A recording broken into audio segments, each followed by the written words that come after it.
sitwasyon kanina when he was asked about the warrant na na-issue ng isang judge sa Samar. No? May I know ano yung... is that a search warrant or a warrant of arrest? Search warrant po. Mr. Yun ang Chair. in-issue ni judge. Opo. Search warrant. Search warrant po. And earlier, sinabi mo kasi, inutusan mo si SPO4 Laraga ba yun? Laraga? Police Major Laraga po. He was Police Major din, sir. I heard you said kanina na you ordered Major Laraga to arrest. To arrest si Mayor Espinosa. Why would you make such an order? Hindi lang siya arestado, nakadetain na siya eh. So bakit? Bakit ano yung, what was the logic behind that order? The main purpose of the search warrant, sir, is because of the... No. Yung arrest order that you ordered Major Laraga to implement. Sinabi mo kasi kanina, sabi mo, I ordered Major Laraga to arrest Mayor Espinosa. Di ba nakadetain na siya? Yes, sir. But if we will have a positive result on based on the implementation of the search warrant on illegal drugs and possession of firearms, we will also arrest him to file another case. Because it would be a separate case doon, sir, na nakakulong po siya. Kasi ibang kaso po yun, sir. So every time na merong I am sure no when you served the search warrant, nag-coordinate kayo sa BJMP ng Albuera. Ng Albuera ba anong jail yun? By sub-provincial jail, sir. Yeah, but you've coordinated with them, correct? Hindi po. Ang coordination po namin doon lang po sa Baybay City Police Station, sir. City Police Station. Yung po ang coordination hindi namin. ba protocol or SOP na magko-coordinate kayo with the provincial jail warden at saka syempre yung mga jail guards? Yung po sana, sir, ang normal procedure. Kaya lang po, based po doon sa validity, sir, ng search warrant at doon sa intelligence information that some of the jail guards are already involved on the, kumbaga, nasusuhulan na po doon sa drug trade, sir. So, we would think if we will coordinate, baka, sir, ma-clean up, sir, yung lugar, wala kaming abutan doon. So, by not coordinating with them, kasi ang feeling nyo, sila ay may connection dun sa Drug trade, sir. drug trade sa loob. Kaya doon kayo sa police nag-coordinate. Yes, sir. And when you entered the jail, the provincial jail, kanina narinig ko, sinabi mo that 19 personnel kayo. Yes po, sir. Not all CIDG. Meron pong maritime group po kami kasama. Lahat ba yung 19 na pumasok sa jail nakasuhan? Yes, Mr. Chair. So you were all respondents to a case? Lahat kayo? Yes, Mr. Chair. At you're telling us na yung 90 na yon na-dismiss yung kaso? In RTC court, sir. So lahat kayo na-dismiss? Na-acquit po, sir. I'm sorry, na-acquit. Yeah. Yes, Mr. Chair. Okay. Kasi it's still a puzzle to me kung bakit nagkaroon ng order na magkaroon pa, kailangan pa pala ng search warrant sa loob ng kulungan, no? Isa yon. Di ba normally ang ginagawa nyo at Oplan Galugad, di ba? Gagalugad, meron kayong info dun sa loob. Hindi naman kailangan na ng search warrant. Yes, Mr. Chair. We do that also in our jail facilities sa CIDG, the Uplang Golugad. It is also a normal procedure on BJMP and Bucor, sir. And if it's a normal procedure, yung galugad, ba't nangailangan pa kayo ng search warrant? Based po sa justification ng provincial officer ko, si Major Laraga, he was holding an intelligence information pertaining to the drug trade on his deponent. So, dinala po niya yung pag-file ng search warrant doon sa judge, na-convince po niya yung judge na mag-issue ng search warrant para i-search po yung facility. Yun nga, natanong niya kanina kasi ni Congressman Paduano. Kaya paulit-ulit nga yung sagot mo. Sinasabi mo nga may order ka kay... Kasi ang pagkakarinig ko nga kanina, nabanggit mo that you actually instructed si Major Laraga to arrest the already arrested and the already detained Mayor Espinosa.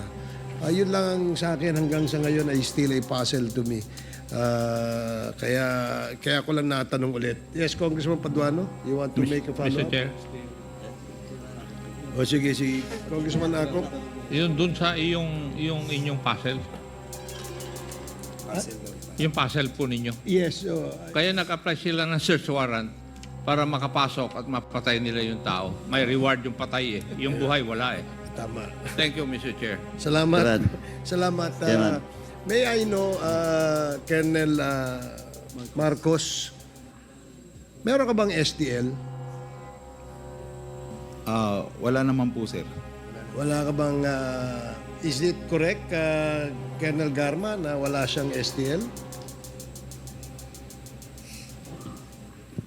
Basa ka na. Mr. Chair, nung nasa PCSO pa ako, kaibigan niya po yung may-ari ng STL sa area kung saan po siya assigned. So, I think nagkaroon ng partnership when the time na detain po yung tao na may-ari nung STL. Yan ba ay si JY Archers, Colonel? Yes, Mr. Chair. So, you are a partner of JY Archer. Hindi po. Bali, ang nangyari po dyan, may-ari po ng JY Archers, yung franchise owner po, problemado po siya sa pag-implement po nung franchise na nakuha niya sa PCSO. Because there are a lot of illegal gambling in South Cotabato. So, ang ginawa ko po, based po on the instruction po ng PCSO at saka ng CIDG, kasi mandated po kami ng CIDG on operating on illegal gambling, tinulungan ko po, Mr. Chair, para po ma-implement po niya yung STL franchise niya. Sige, para hindi tayo magtagal dyan, babalikan natin ulit yan sa sunod. So, you better convince this committee, Colonel Marcos, in our next committee hearing. So, Congressman Paduano. Chairman, just a rejoinder with regards to the issue being tackled just this afternoon doon kay Colonel Marcos. Colonel Marcos, kasi na-establish na yun, di ba? May jurisprudence na with regards to Supreme Court ruling, na walang compelling reason to apply for such warrants dun sa jail. Na-establish na yun. And second is question of deponent. No? Establish na rin yun. Now, kaya nga pinaimbitahan natin si Colonel Laragay in the next hearing at saka yung deponent nyo.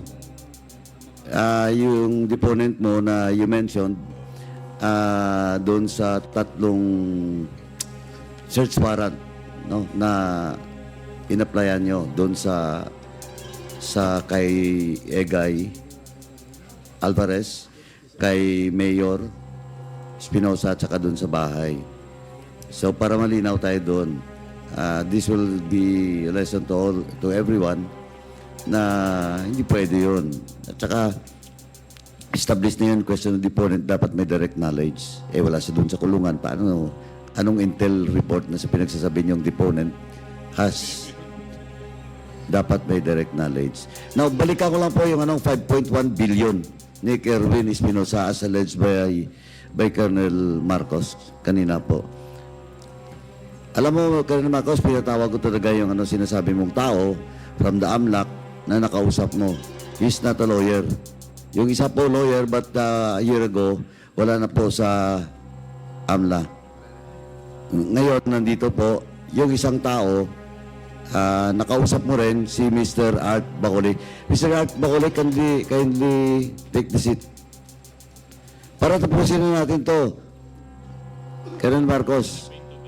Yes, Mr. Chair. Now, Mr. Art Bacole, are you still with the AMLA?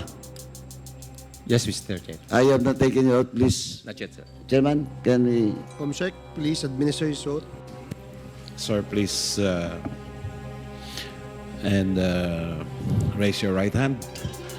Do you swear to tell the truth, the whole truth, and nothing but the truth in this public inquiry, so help you God? Yes, sir. Thank you. Okay, thank you, Mr. Chairman. Please, kindly state your name and your circumstances with the ALMA. I am Mr. Artemio Baculi, Financial Investigator of the Anti-Money Laundering Council, sir. Thank you. Have you met Colonel Marcos in Leyte? Yes, sir. When was that? September of 2016. Kita mo, Colonel Marcos, mas na-recall niya. Ikaw hindi mo matandaan yung kahit buwan mo lang at saka year. Now, during this afternoon's hearing, Colonel Marcos claimed that there is a 5.1 billion being freezed by AMLA with regards to the properties and cash of Kerwin Espinosa. And that data, as alleged by Colonel Marcos, came from the AMLA when you visited Leyte with Colonel Marcos. Is it correct? No, sir. No. The frozen amount did not reach billion, sir. Sorry. The total amount frozen did not reach billion, sir. Oh, Colonel Marcos. And it was also confirmed this afternoon when we asked the AMLA for the actual data. Eh, maliit po yung kay Kerwin. And now, the person you have met in Leyte is telling this committee that you are not telling the truth. Yung pinakita mo sa akin dito is all about newspaper reports, Inquirer. Mr. Chair, first, maaari pong nagkamali po ako sa pagkaintindi ko. Pasensya na po sa taga-AMLA. I apologize po, sir. Kasi po nung makita ko po yung newspaper clippings, kala ko po yun na po yung whole amount. Yung kasi ang labing lumabas po na news article, GMA, Inquirer, pertaining po sa laundered money na 5.1 billion. So, Attorney, pasensya na po. I apologize. It's okay, Colonel. And you apologize to this committee because this is an open hearing. And Colonel Marcos, kanina nga muntik na kita mapakontempt eh. Inintay na nga ako ni Chairman Akop eh. Dahil dun. I'm sorry, sir. I apologize to this honorable committee for assuming, sir, the figure amount of 5.1 billion. Okay. Personally, your apologies taken. Thank you, Mr. Chair. I do not know from Chairman Akop. Anyway, Chairman, last na lang po. Ito, with regards to Kerel Bilila, pasensya na po. Kasi it's around mag-12 o'clock na po in the evening. So, pasensya po, you will be asked by the members in the next hearing siguro. No? And I just like to, yes, do you want to say something? Thank you, Your Honor. Pasensya na po. Anyway, ganito lang po, kanina I was so emotional when I talked to, especially those PNP officers present in this hearing. Kasi po, nakita niyo na po, si Colonel Garma has executed her affidavit. Kulang pa po. Pero alam nyo, isa-supplement yun ng iba pa. Kaya ako, I suggest, eto, depende sa inyo. Alam ko, sabi nga ni Chairman Akop, kumakalat ng text sa inyo na huwag gumamin doon sa payments. Pero if Pag may nag-execute ng affidavit, bahala kayo, problema niyo yan. Kasi as of now, may affidavit na kaming hawak. Kaya wala lang tayong time. Next hearing, ipapatawag namin lahat. Kasi kompleto na po kami doon. Kaya nga pati service record nyo, pinakuha ko na, kompleto na kami. Pati yung mga deaths and killings related to drugs. But of course, we need an official record from the PDEA. Pero mayroon na po kami. Kaya nga diretso ko sinabi kanina na except for Colonel Bilila, iba yung case niya. Colonel Patay, di ba you committed last hearing during the human rights that you will submit all the list of those personnel that you brought in from Davao to QC? Your Honor, I already mentioned some of the names of... Hindi kompleto yun, Colonel Patay. It was the other names that I did not mention was mentioned by some of your colleagues. I cannot remember the name, Mr. Chair. You cannot anymore remember? I cannot remember the name of your colleague who mentioned the names of my personnel that I failed to mention during the first meeting. Anyway, Mr. Chairman, may I ask the COMSEC of the Committee on Human Rights to retrieve all the list, all the names that was mentioned during the hearing dun sa Committee on Human Rights with regards to first PNP personnel brought by Colonel Patay in Station 6. Alam mo, Colonel Patay, may mga pulis dyan na mag-testify. Hindi ba tao? Kaya, yun yung sinasabi ko.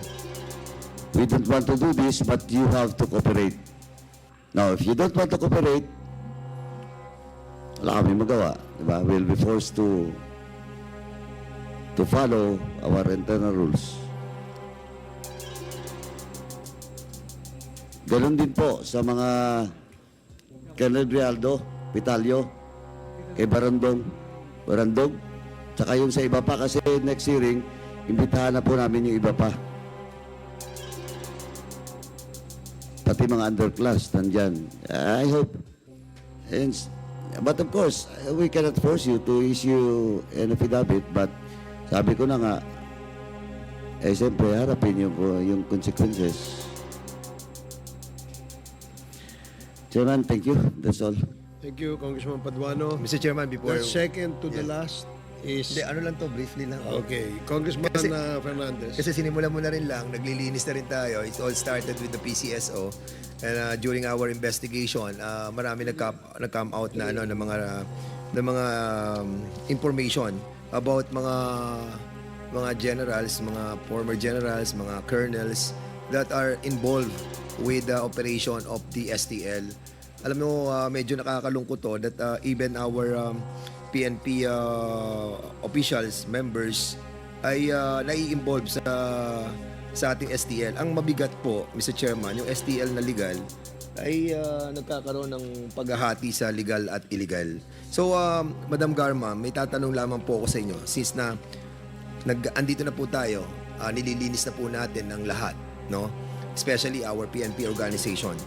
Ito po ba si Colonel Maristelo Manalo, collector at operator ng STL sa Isabela, Pangasinan, Batangas?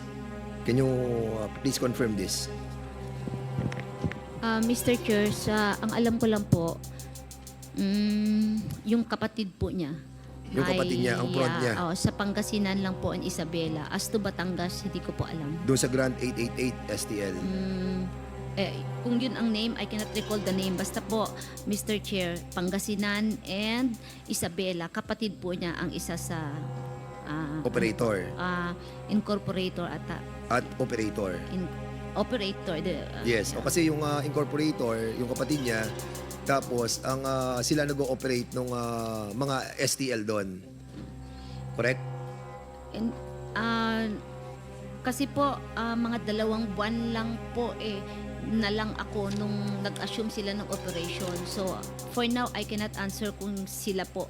Pero kung yan, company na yan po hanggang ngayon ang may hawak po ng Isabela at saka Pangasinan. So, yun po, Mr. Chair. Yung po sa Cebu, si Colonel Ochabe. I'm not aware, Mr. Chair, kasi when I left PCSO, iba po ang operator po ng Cebu. Is that what Cebu, Mr. Chair? Cebu City, Cebu Province po ba, Mr. Chair? Yung pong dito po sa management ng Batangas, Colonel din, resign na siya. Nag-resign na sila. Ito, mga resign na to, ha? Siguro, kaya sila nag-resign dahil nga meron na silang negosyong ganito. Si Colonel Lawrence Cahipe. Mr. Chair, I think it's not during my time po. Iba Pero- po ang may-ari na Batangas during my time po. Pero, nag-ooperate. I just do not know now, Mr. Chair. Si Tony Ong ng Quezon. Kilala mo si Tony Ong? No, Mr. Chair. Candelaria, Quezon. I have not, Nag-ooperate din siya ng STL doon. I have not encountered that name during my time, Mr. Chair. Alright. Mr. Chairman, kasi maraming mga list dito and these are the prominent people that I have seen. Meron pa po dito that actually we should have discussed this kanina po, but unfortunately yun na nga po, nakatanggap tayo ng affidavit kay Miss Rohina Garma. Kaya the reason why we haven't asked the PCSO and all these officers as well. But rest assured that we will go with that, no? Unless that you have cooperated with all of us. We hope the last man standing is not a woman. Nakakaya. Isa pang babae ang tumayo para manindigan at linisin ang ating kapulisan. We hope. Sana tumayo din po tayo at panindigan na po natin ang katotohanan. Colonel Villela, wala na lang po talagang oras pero we have already they have already executed an affidavit knowing the transfer of that $100,000. So we're just reminding all of you, no, that evidence come in this Quadcom without even lifting a hand for all of us. Sana po pag-isipan po ninyo. Yun lang po, Mr. Chairman. Maraming salamat po.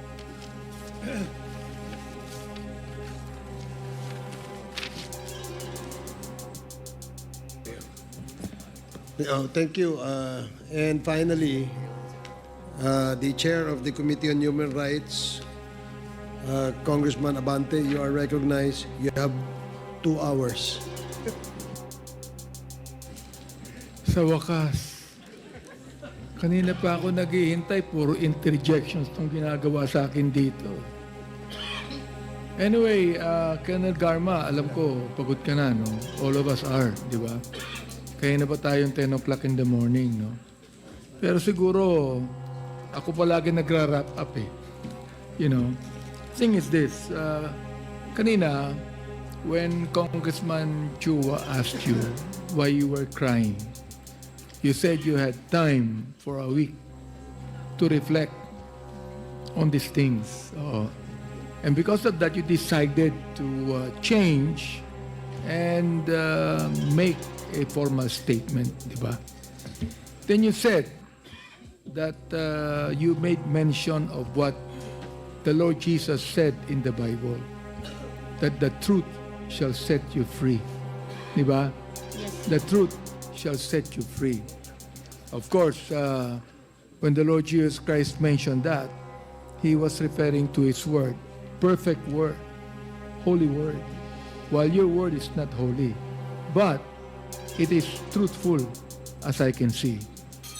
Mukhang nakalimutan natin kasi kanina sa affidavit mo, you mentioned that you were invited to serve as a resource person in the Quadcom regarding the investigation into the war on drugs of the previous administration, and you mentioned about the deaths of 3 Chinese inmates at the Davao Penal Colony. So will you now please tell us the truth about that, because your name was mentioned. Now, you said the truth shall set you free. So please tell us now the truth about those Chinese drug lords that were killed by 2 PDL, and those PDL were given 1 million pesos by a certain Art Narsoles, of which you are romantically linked. Now, please tell us the truth right now about that. Mr. Chair, during that time po, nag-iisip sila na kung ano po yung, alam niyo sa PNP, uso yung pasalubong. Everyone, they know that, Mr. Chair, kung may darating na bagong opisyal, kailangan may impact project, like pa-impress. Isa po yan, yung 3 Chinese, Mr. Chair, na it's well, I think hindi ko narinig ang planning, but I think yan po ang naging resulta ng pag-uusap po ni Padilla when he reported to Sir Leonardo sa CIDG, because I heard him giving names list kay Sir Leonardo saying na involved lahat ito sa drugs. So I think dun siguro, ito po pananaw ko lang po ha, dun siguro nag-start yung pag-conceptualize doon. And with regards to the reward, yeah, narinig ko rin po yun na may reward yung trabaho na yon. In fact, nakwento ni Sir Leonardo nga na nag-congratulate si Presidente. Oh, ano sabi niyo? Nag-congratulate si Presidente Narinig niyo yun? Yeah, kinuwento niya sa akin. Nakwento ni Yes. Colonel Padilla. Nagkwento si Sir Leonardo sa amin. Marami nakarinig niyan, sir. Okay. So, doon ko nalaman inaamin mo that most you knew likely all about it and you were involved? Is that what you're saying? Hindi po ako involved, but I heard na lang po na ganun yung nangyari at may pa-thank you na nangyari na nakausap si Padilla according to Sir Leonardo na ginawa daw ni Presidente, which is yun naman din nasabi ni Padilla, kaya baka ho, totoo. Wala po ako doon nung nangyari yun, but kinuwento kasi. At least you mentioned some truths to it, no? Of course, you knowing Art Narsoles, Yes po. who was very much involved, even in the giving of the reward. Narinig niyo yun, di ba? Yes, sir. Kilala ko siya, sir. Actually, during that time po, wala na po kaming relationship. Wala na. That time po na nangyari yung sa Chinese po, wala po kami. Do you know where he is now? Hindi ko po alam, Mr. Chair. Kasi iniimbita namin siya. Walang nangyayari. Anyway, I'm so glad that you said something about that. Now, how about the death of General Wesley Barayuga? Tell us the truth about Yes, sir. that. I don't know, sir, kung you can come up with a theory on this. But as, No, I'm not very into any theory. I do not want a theory. I want the truth. Yeah, I am explaining kasi up to now, puzzle din po sa akin. After I heard the testimony of General Pinili that he talked with Yusek Kitain and Senator Bongo, dun ko pinagpitakpi yung sarili kong analysis on dun po sa information. Because po March, when the President announced that I will assume as General Manager of PCSO, si Dongail po, na classmate ko, ay nag-text sa akin. Clarence Dongail, who is nasa Bilibid po, Mr. Chair. Nag-text siya sa akin na, "Oh, Bok, magpi-PCSO ka na pala." Sabi niya. Ay, hindi, text po, tawag po yun. Magpi-PCSO ka na pala, gumano. Sino sabi sa'yo? Clarence Dongail po. Clarence Dongail. That time po maraming tumatawag na classmate ko sa akin. I do not know kung saan nila kinukuha ang phone number ko. I think everybody knows my phone number during that time. He called me. Sabi niya, magpi-PCSO ka na. Alam mo ba na ang board secretary nyo dyan ay involved sa drugs? Sabi ko, oh? Sabi ko, oo, tinago lang ng mga class 83 yan dyan. That's his term to me. Tapos sabi ko, hindi ko alam yan. Sabi ko, oo, kasi yung mga, nagkwento na siya, marami na siyang kwento. So, ang ginawa ko lang, sir, I relate it kina sir. And he mentioned the name of General Barayuga.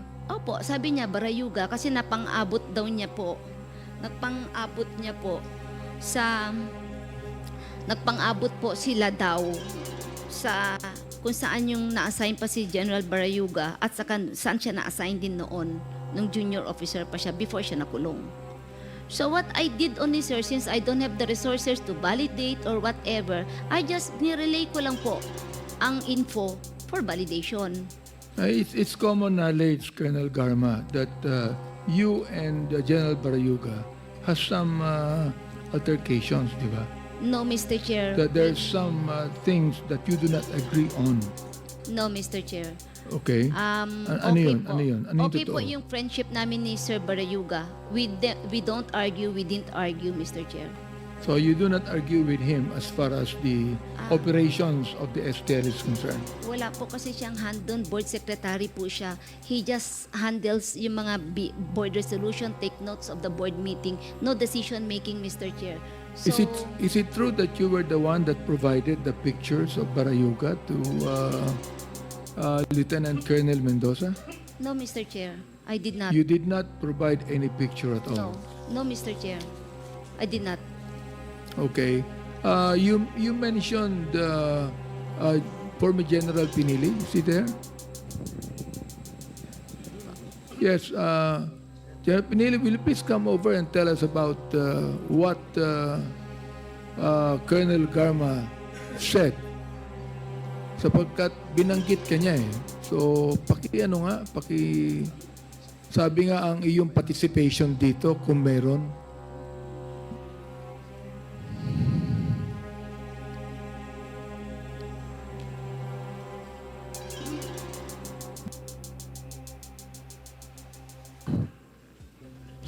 Your Honor, I'm a former chairman of PCSO, Anselmo Simeon P. Pinili, and I am very sad. Did you take your oath yet? Have Yes, you? Your Okay, Honor. go ahead. I'm very sad that the former GM said that my honorable classmates was involved in drugs. And I hope that she is not lying, because my classmate lifestyle is, for me, is so simple. He has no car, he walks. And after retirement, he always been employed. So, during my experience with him, when he prays, You still have saying something here, General. But you're saying that you're the classmate of General Barayuga? pardon, sir? You were? Okay. Yes, Now, I'm will the you classmate. please, Colonel Garma, will you please repeat what you said a moment ago when you mentioned General Pinili? Will you please repeat that so he could be able to hear what you said? Last hearing po, when Yes.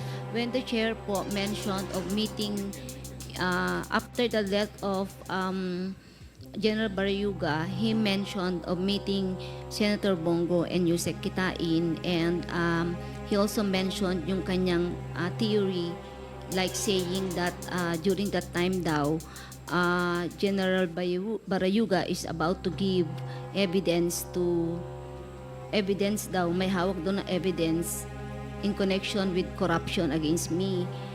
Yun po ang pagkaintindi ko po sa kanyang sinabi last board meeting. Well, that's what General Pinili said. Opo. If you will allow me to explain po what really happened in PCSO so I could expand Go ahead, po. go ahead. Kasi po, when I was, pag-assume ko po sa PCSO, Mr. Chair, that was almost a week after I sought an audience po kay PRRD. I was the one who talked to PRRD mentioning po yung mga irregularities sa PCSO. Like sa STL, there are waivers that were approved by the board. Ibig po sabihin, yung original na GMMRR po ng STL, pina-waive po ng board ang mga utang. Halimbawa STLA may utang na 20 million dahil sinasabi daw nila na lugi sila. O sige, i-waive na lang natin yung 20 million mo, gawin na lang natin 10, i-post-dated mo na lang yan. Ito na lang yung bago mo GMMRR. From 10 million, gawin na lang natin 8. Reduction of GMMRR po yon. Meron din po mga bond po na instead na cash po ang bond, naging installment.